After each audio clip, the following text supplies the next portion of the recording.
A Massachusetts man who works at a Catholic Charities child care center was arrested for allegedly sending white powder in an envelope to Donald Trump Jr., part of a series of hoax missives sent to prominent people across the country, officials said.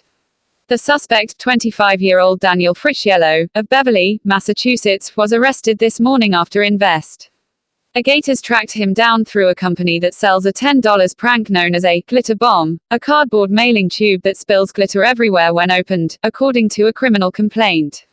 Frisiello was identified as the suspect when investigators combing Twitter noticed that a glitter bomb was mailed to one of the white powder letter recipients. The company that sent it, shipyournemesglitter.com, told investigators Frisiello placed the order and tried to send glitter bombs to members of President Donald Trump's family, but the company refused to fill the orders because the names were all associated with President Trump. The complaint reads, Trump Jr.'s wife, Vanessa, opened one of the powder envelopes last month at a New York apartment belonging to her mother and was rushed to a hospital as a precaution.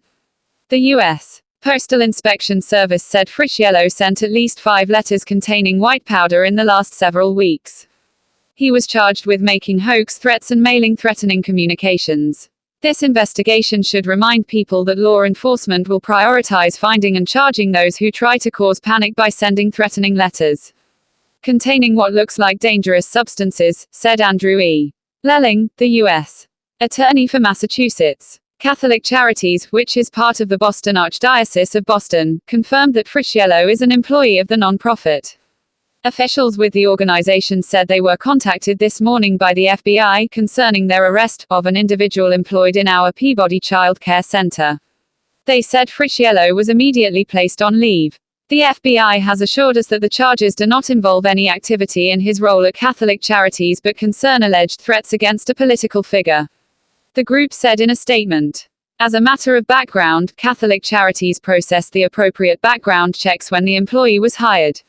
We are cooperating fully with the FBI and commend them for the vigilance in immediately contacting and prioritizing the safety of this agency, our employees, and those we serve.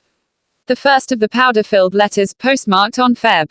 7 in Boston with no return address, was sent to Trump Jr.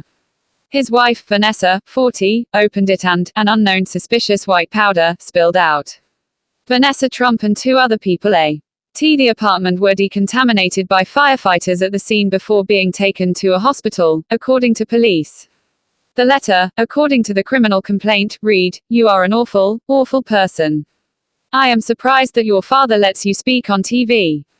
You make the family idiot, Eric, look smart. This is the reason why people hate you, so you are getting what you deserve." The second letter was sent to Nicola Hanna, the interim U.S. attorney in Los Angeles, and referenced a child pornography defendant, according to officials. The third envelope was sent to Michelle Dauber, a law professor at Stanford University involved in the effort to recall Judge Aaron Paskey, the Santa Clara County jurist who sentenced former Stanford swimmer Brock Turner to 6 months in county jail for sexually assaulting an unconscious woman at a fraternity party. Dauber was identified in the complaint as the victim who was also sent a glitter bomb.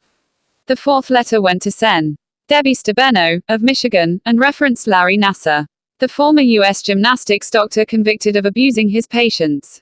The fifth letter was sent to California congressional candidate Antonio Sabato Jr., calling him an awful person. None of the other victims were hurt.